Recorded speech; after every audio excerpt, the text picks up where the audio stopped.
Tərəflərin hazırki əhval-ruhiyyəsini nəzərə alsaq, sülh müqaviləsinin imzalanması sadəcə texnika məsələsinə çevrilə bilər. Ermənistanla Azərbaycan arasında sülh müqaviləsinin imzalanma tarixi və yeri hələ müəyyən edilməyib. Amma indi mən sülh sazişini harda və nə vaxt imzalayacağımızla bağlı məsləhətləşmələrə başlamağa hazıram. Əlbəttə sir deyil ki, Azərbaycan tərəfinin bununla bağlı şərti var. Biz bu şərti qəbul etmirik. Biz bunu müzakirə mövzusu da hesab etmirik. Söhbət yəqin ki, konstitusiya dəyişikliyi məsələsindən gedir, yoxsa Mirzoyan başqa məsələləri də vurğulamağa çalışır? Burada təbii ki, konstitusiya ilə də bağlı məsələlər var, amma mən düşünürəm ki, Ermənistan bu prosesə gedəcək, Ermənistanın başqa yolu yoxdur. Baxın, ümumiyyətlə, sülh müqaviləsinin imzalanması ilə bağlı məsələ belədir. Bilirsiniz ki, burada Amerika Birləşmiş Ştatlarında ilkin bir razılıq var. Bir ölkə kimi bu dövlət nəzərdən keçirilə bilər. Bugün burada məsələnin digər bir tərəfi odur ki, Rusiyanın bir yanaşması var ki və təklifi var ki, bu sənədlər Rusiyada imzalansın.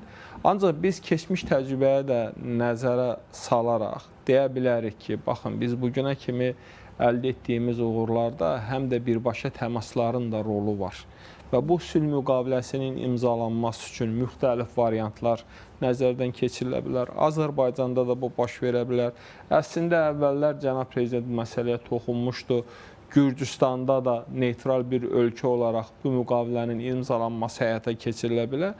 Ona görə burada əsas hədəf və məqsəd olmalıdır ki, bu sülh müqaviləsi imzalansın.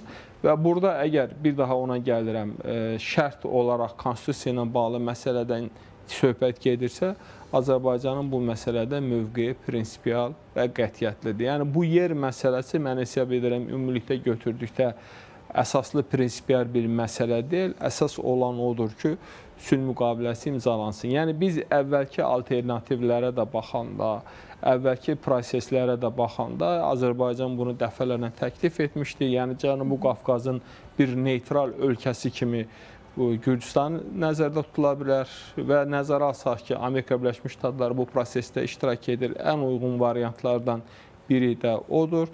Qeyd etdiyim kimi ölkələrin birində də imzalana bilər.